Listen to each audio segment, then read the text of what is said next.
मैंने आप लोगों को कल बताया था कि स्ट्रिंग फंक्शन क्या होते हैं, तो आज हमारा जो टॉपिक है स्ट्रिंग फंक्शंस। और फंक्शंस को बेटा मेथड्स भी बोलते हैं। कई लैंग्वेज जो होती हैं जैसे सी हो गया, सी प्लस प्लस हो गया, वहां पर फंक्शंस को मेथड भी बोलते हैं।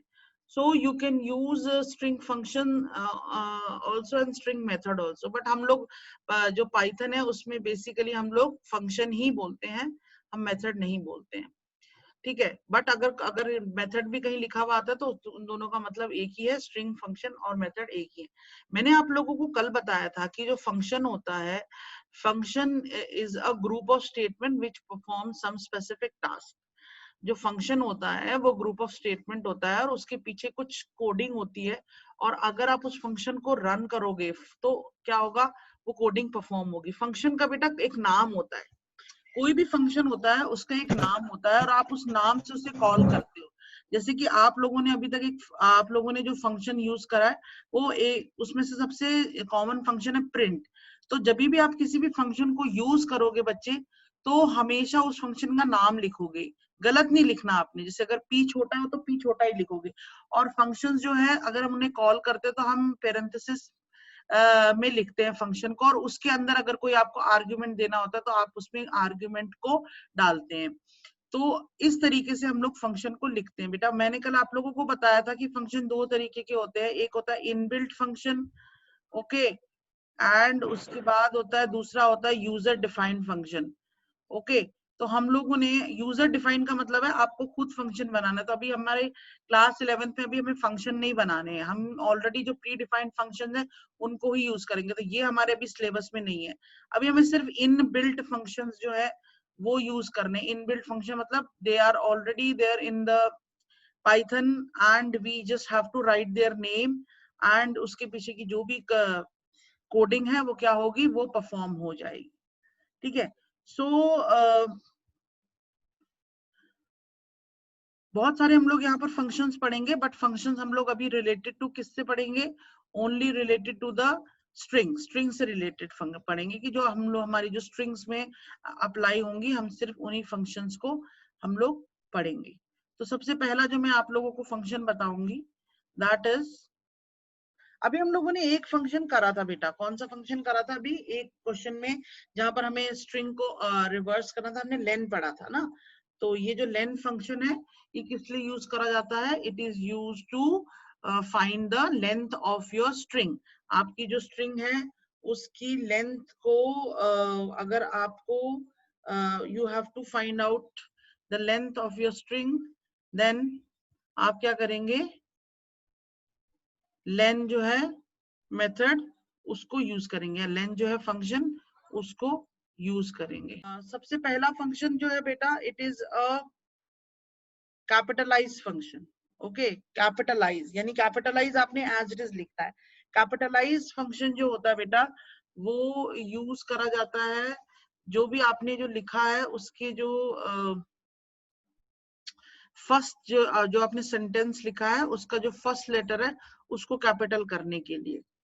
जैसे मैंने अभी यहाँ पर लिखा S is equal to and then मैंने लिख दिया कंप्यूटर, यानी कि मैंने एक स्ट्रिंग बनाई है जिसका नाम S है और मैंने उसका नाम लिख दिया है, मैंने उसमें जो वैल्यू डाली वो कंप्यूटर डाली है। तो अगर मैं यहाँ पर S डॉट, अच्छा कैपिटलाइज जो लिखेंगे ना, जैसा आपको लिखना है वैसे ही लिखेंगे आप, मतलब कि you will have to follow the specific rule. जैसे सी है तो सी कैपिटल नहीं लिखना आपने, ओके, एंड इस तरीके से आप लिखेंगे। तो देखिए क्या हो गया आपको यहाँ पर, ये जो है मैं अभी समझाती हूँ ये क्या चीज मैंने करा है। देखिए मैंने एक स्ट्रिंग बनाई यहाँ पर जिसमें मैंने कंप्यूटर इंसर्ट कर दिया। अब मैंने उस स्ट्रिंग को एक फंक्शन, उस स्ट्रिंग पर एक फंक्शन को अप्लाई कर दिया है। मेरे फंक्शन का नाम है कैपिटलाइज फंक्शन। कैपिटलाइज फंक्शन जो है वो क्या करता है, वो जो भी आपकी स्ट्रिंग होगी उसके फर्स्ट कैरेक्टर को कैपिटल में कन्वर्ट कर देगा। अब देखिए यहाँ पर आपकी जो फर्स्ट जो है, यहाँ पर आपका जो स्ट्रिंग का फर्स्ट करेक्ट लेटर है वो कैपिटल हो गया है, बट ये टाइम बीइंग के लिए, for a time being only, it is not, ये परमानेंटली सेव नहीं करेगा। जैसे देखिए अगर मैं फिर से एस को यहाँ पर टाइप करके and then again I want to see कि ये क्या है यहाँ पर, what is the string behind, तो देखिए again it is showing the small letter which is जो हमने पहले यहाँ पर दिया था. सो जो ये कैपिटलाइज है वो सिर्फ जो आप जिस टाइम पे कमांड दोगे उसी टाइम पर ये शो करेगा, और आपका जो परमानेंट स्ट्रिंग है वो एज इट इज ही रहेगा. फिर से मैं बताती हूँ बेटा, आप यहाँ पर डायरेक्ट भी कर सकते हैं. डायरेक्ट मतलब सपोज आपने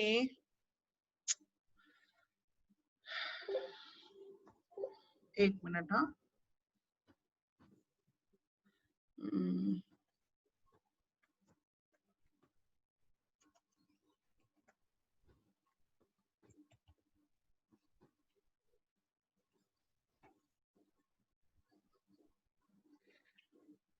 देखिए जैसे मैं डॉट लिख रही हूँ ना बेटा, यहाँ पर बहुत सारे ऑप्शंस आ रहे हैं एंड मैं उसमें से कैपिटलाइज ऑप्शन सेलेक्ट करके एंड देन मैं एंटर करूंगी. तो ये देखिए what is happen, what the first letter of my this sentence is converted into capital letter. Earlier it was small letter.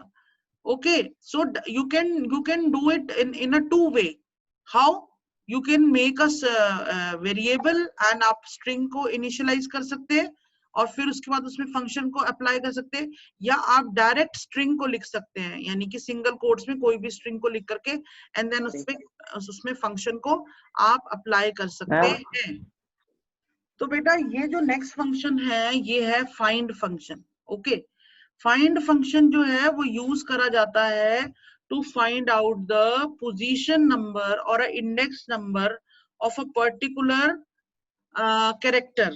ठीक है, पर अगर आपके पास यहाँ पर 2 p होंगे तो क्या क्या फाइंड करेगा ये, जो पहला, जैसे अगर आपने कोई ऐसा लेटर लिखा है जो कि 2 बार आ रहा है, इसमें कोई भी लेटर 2 बार नहीं आ रहा ना, तो मैं आप लोगों को एक एग्जांपल करके दिखाती हूँ. मैं यहाँ पर एक नेम ले लेती हूँ एंड नेम मैं यहाँ पर लिख लेती हूँ, माई नेम हम लोग लिख लेते हैं अनीता एंड शर्मा, अनीता शर्मा. तो देखिए बेटा यहाँ पर जो ए है ना, स्मॉल ए की बात कर रही हूँ मैं, स्मॉल ए 3 टाइम्स आ रहा है. और अगर मैं लिखूंगी, अब मुझे पहले स्ट्रिंग का नाम लिखना पड़ेगा. स्ट्रिंग का नाम है नेम डॉट फाइंड. अब मुझे जो फाइंड करना है बेटा वो मैं इसको सिंगल कोट्स में लिखूंगी. अब मैं अगर ए को लिखती हूँ तो ये जो फर्स्ट ए है ना उसको ही बताएगा. ओके, और जो ये बाकी वाले ए है इनको नहीं बताएगा. अगर मैं दोबारा से लिखती हूँ name find, name dot find and then single quotes में ए लिखती हूँ, again it will show the fourth position. So whatever is the first index of that character, it will show only that. So did you understand? Ma'am वैसे वो बाकियों को बता क्यों नहीं रहा है? वो रीड ही नहीं कर पाएगा ना. अल्फाबेट होते हैं A to Z, कैपिटल और स्मॉल दोनों, और आपका जो नंबर होंगे वो 0 to 9.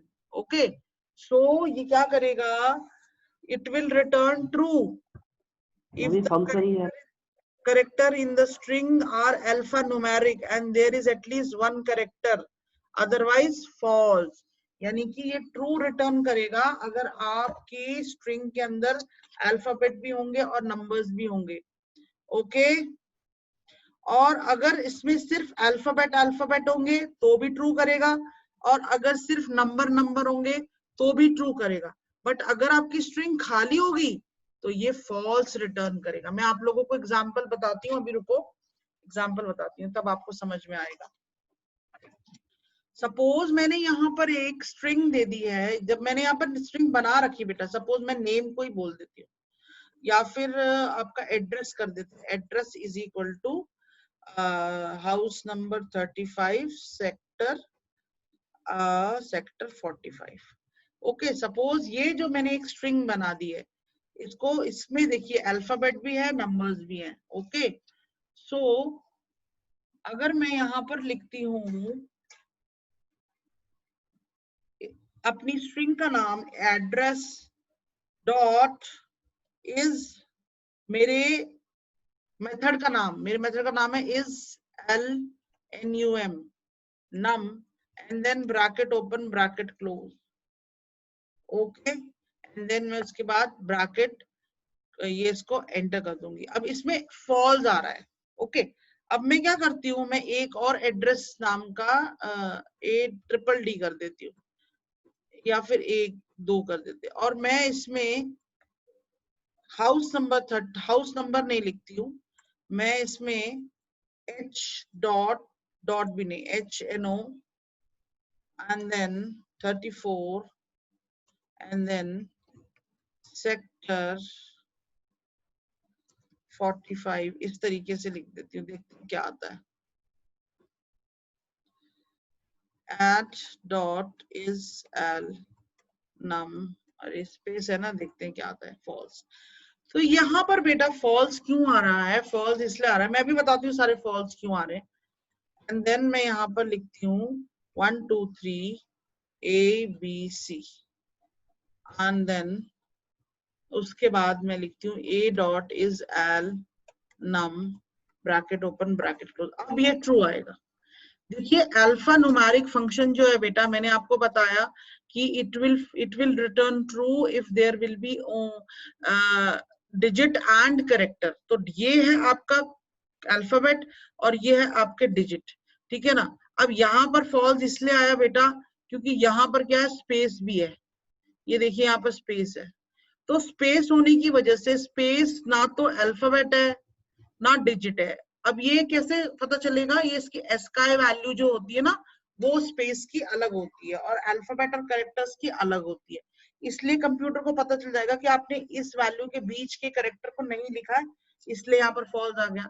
ऊपर एरर इसलिए आया क्योंकि मैंने यहाँ पर देखिए हैश यूज करा, कॉमा यूज करा, एंड उसके बाद ये डैश यूज करा। तो ये तीनों के तीनों स्पेशल कैरेक्टर है, ये अल्फाबेट न्यूमेरिक नहीं है, इसलिए यहाँ पर ये एरर आ रहा है। मैं और आप लोगों को एग्जांपल बताती हूँ। अगर सिर्फ मैं यहाँ पर अल्फाबेट लिखती हूँ, मैं यहाँ पर लिखती हूँ B is equal to and then A, कुछ भी मैंने लिख दिया, एंड देन उसके बाद मैं लिखती हूँ B dot ALNU A is ALNUM and then bracket open bracket close, and then अब ये देखिए ट्रू आ रहा है। even though it is not having digit, still the answer is coming true। अगर सिर्फ मैं डिजिट करती हूँ तो क्या होता है, देखिए सिर्फ डिजिट करेंगे तो C dot is al num and then still it is showing true, ये अभी भी ट्रू दिखा रहा है, ओके। बट अगर मैं यहाँ पर कोई ऐसी स्ट्रिंग लेती हूँ जो कि एम्प्टी हो या जिसमें स्पेशल कैरेक्टर हो, तो फिर फॉल्स आ जाएगा आपका, okay. So did you understand this concept? जो नेक्स्ट हमारा मेथड है वो है इज अल्फा, ओके। तो ये सिर्फ और सिर्फ अल्फाबेट्स को रीड करेगा, ट्रू करेगा, ट्रू शो करेगा जब आपके सिर्फ अल्फाबेट होंगे। तो सपोज मैंने यहाँ पर लिखा होम लिख दिया मैंने यहाँ पर,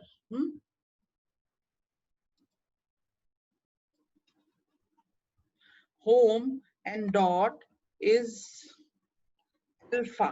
जो स्पेलिंग है बेटा आपने वही लिखनी है, जैसे अगर जो स्मॉल है तो आपने स्मॉल में ही लिखना है, कैपिटल है तो आपने कैपिटल में लिखना है, अपनी मर्जी से आपने कुछ नहीं यूज करना है, ओके। तो इज अल्फा एंड देन ये ट्रू आ जाएगा, देखिए, ओके। और अगर मैं यहाँ पर होम लिखने के बाद 1 2 3 कर देती हूँ and then dot is alpha कर देते हैं, तो ये क्या आ जाएगा बेटा, एरर आ जाएगा। यहाँ पर एरर नहीं आएगा, फॉल्स आएगा, okay. It will return false. ऐसे बेटा इस डिजिट होता है, इस डिजिट में क्या होगा, इस डिजिट में आप सिर्फ डिजिट्स को लिखेंगे एंड देन लिखेंगे dot is digit bracket open bracket close, and then ये देखिए, ठीक है।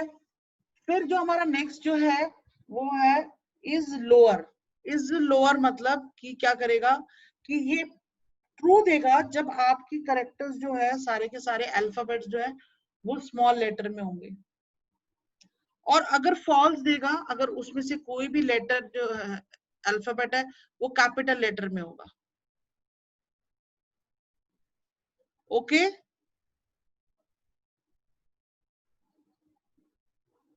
Yes, sir.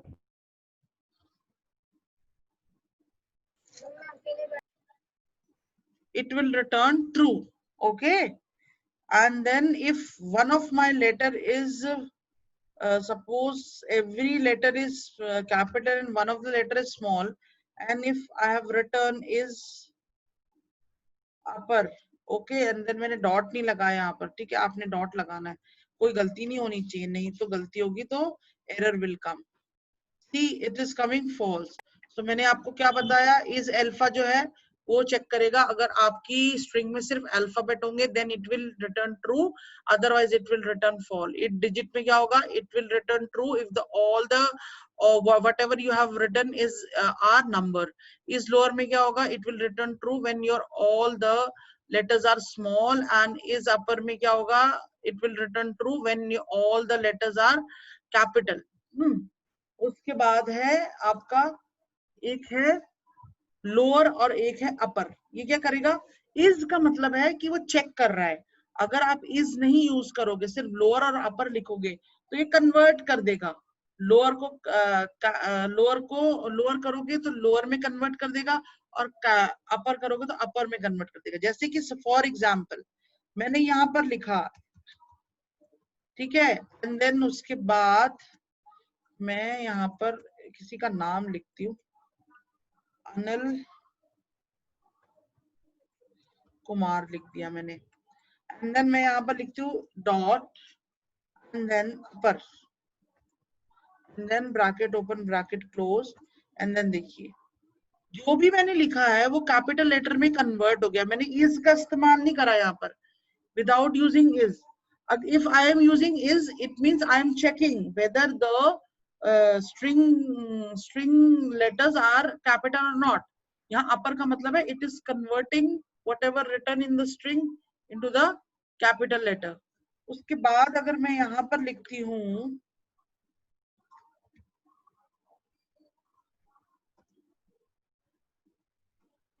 मैंने ये नाम दिया और मैंने यहाँ पर लिख दिया lower, and then bracket open bracket close, तो देखिए जो भी मैंने लिखा वो क्या हो गया, स्मॉल लेटर में आ गया बच्चे, ठीक है. और एक बस लास्ट बचा हुआ है, that is space. Is space true करेगा, return true if there are only white spaces character, otherwise return false. जैसे कि आपने यहाँ पर एक स्पेस दिया, दो स्पेस, सबने 3 स्पेस दे दिया, एंड देन मैंने डॉट करके लिखा इज, सॉरी एक मिनट, हाँ, इज, एंड देन मैंने यहाँ पर लिखा space and then bracket open bracket close, तो ये ट्रू दे रहा है. यानी स्पेस बार से मैंने स्पेस दबाया. अब मैंने यहाँ पर स्पेस नहीं दबाया, सिर्फ मैंने कोट्स लिखे, एम्प्टी है. तो अगर मैं लिख रही हूँ इज एंड देन स्पेस दिया and then bracket open bracket close, देखिए ये फॉल्स आ रहा है. ये सारे के सारे मैंने अभी आप लोगों को, बेटा सारे के सारे मैंने आप लोगों को फंक्शंस करा दिए जो हम लोगों के यूज होंगे. तो मैं आप लोगों को फटाफट से जो फंक्शन है एक बार फिर से बता देती हूँ. सबसे पहले मैंने आप लोगों को कैपिटलाइज बताया. कैपिटलाइज जो है फंक्शन वो यूज करा जाता है फर्स्ट लेटर आपके वर्ड का, उसको कैपिटल लेटर में कन्वर्ट करने के लिए. फिर मैंने आपको बताया फाइंड. फाइंड क्या करेगा, ये फाइंड करेगा जो भी आपको करेक्ट, जो भी आपको लेटर ढूंढना है इस वर्ड के अंदर, उसका इंडेक्स नंबर फाइंड करेगा.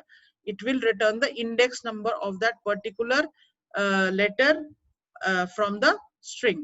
देन उसके बाद आपको जो मैंने बताया था वो क्या बताया था, एक मिनट, हाँ,